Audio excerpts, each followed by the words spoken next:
जी, welcome है आपका creation nursing classes में। आज के इस सेशन में हम डिस्कस करेंगे कम्युनिकेशन के बैरियर के बारे में। इससे प्रीवियस वीडियोस में हमने कम्युनिकेशन के इंट्रो, एलिमेंट, प्रोसेस और उसके टाइप्स के बारे में डील किया था। तो देखते हैं कि कम्युनिकेशन के बैरियर कौन कौन से होते हैं। बैरियर मतलब रुकावटें, कम्युनिकेशन मतलब बातचीत। तो बातचीत के दौरान कौन कौन सी रुकावटें आ सकती हैं। तो इसमें फर्स्ट होता है फिजियोलॉजिकल बैरियर। फिजियोलॉजिकल यानी कि जो फिजिकली रिलेट करे, जैसे कि डिफिकल्टी इन हियरिंग। दो पर्सन है, आपस में बात कर रहे हैं, मान लो कि एक पर्सन को कम सुनाई दे रहा है या सुनाई ही नहीं दे रहा, तो एक बैरियर हियरिंग हो सकता है। सेकंड एक्सप्रेशन हो सकता है कि जो पर्सन एक पर्सन बात कह रहा है वो किस तरीके से कह रहा है, उसके एक्सप्रेशन किस तरीके के हैं।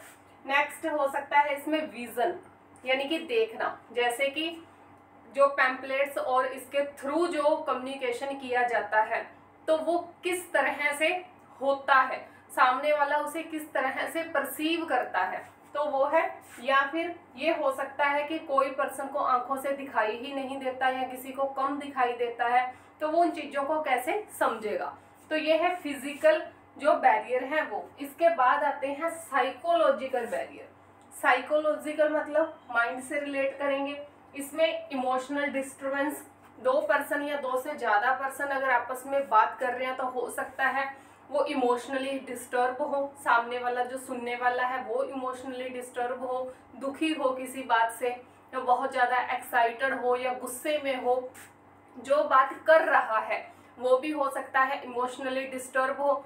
अगर दोनों में से कोई भी एक पर्सन इमोशनली डिस्टर्ब है तो उनके बीच में जो कम्युनिकेशन होगा वो सही तरीके से नहीं हो पाता। उसके बाद है फियर यानी कि डर। अगर किसी भी वजह से वो डरा हुआ है, ये भी एक इमोशन है। ईगो, मान लो कि कोई पर्सन बहुत ज़्यादा गुस्से में है और एक पर्सन उसे काम करने की कोशिश कर रहा है कि आप आराम से बात सुनो, लेकिन वो सुन ही नहीं रहा, वो बोल रहा है कि नहीं मैं तेरी बात क्यों सुनूं। तो ईगो यानी कि इगोस्टिक होते हैं कुछ पर्सन।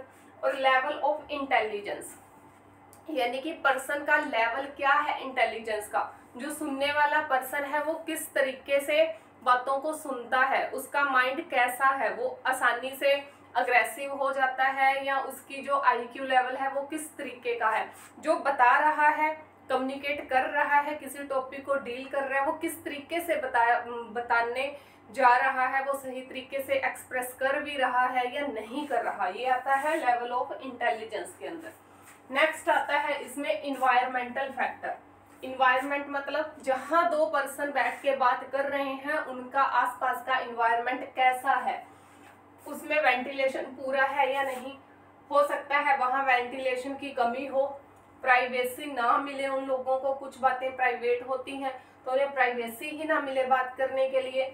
ओवर क्राउडिंग हो, बहुत सारी क्राउडिंग हो, जैसे कि वन वे कम्युनिकेशन अगर अपने कर रहे हैं तो वन वे कम्युनिकेशन में क्या होता है, लेक्चर होता है, तो हो सकता है कि भीड़ ही इतनी हो, बोलने वाला एक है तो वहाँ शोर ज़्यादा हो। तो इन्वायरमेंटल फैक्टर में ये आते हैं।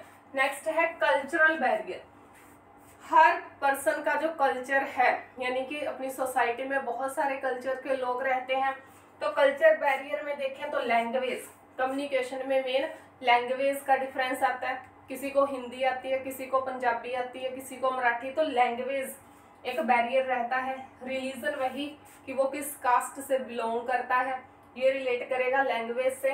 बिलीव्स, उन लोगों के बिलीव्स, अवधारणाएं अलग अलग होती हैं, सबकी अवधारणाएं जो है, रीति रिवाज हैं वो अलग अलग होते हैं। कुछ लोग नॉन वेज को ज़्यादा प्रेफर करते हैं, कुछ जो वेज डाइट है उसे ज़्यादा प्रेफर करते हैं, या और भी बहुत सारे जो रीति रिवाज हैं वो। तो बिलीव्स भी क्या है, एक बहुत बड़ा बैरियर है। इसके बाद है level of knowledge and understanding. जो पर्सन है उसकी नॉलेज कितनी है, जो बात सेंडर है वो कोई बात कहने जा रहा है तो उसके पास उस टॉपिक को लेके नॉलेज कितनी है, और जो सामने वाला पर्सन है वो कितना उसे अंडरस्टैंड कर पा रहा है, तो ये लेवल भी बहुत ज़्यादा मैटर करता है। तो ये थे कम्युनिकेशन के बैरियर्स। अगर आपको आज का सेशन अच्छा लगा हो तो प्लीज़ लाइक करें, शेयर करें, सब्सक्राइब करें। Thank you so much.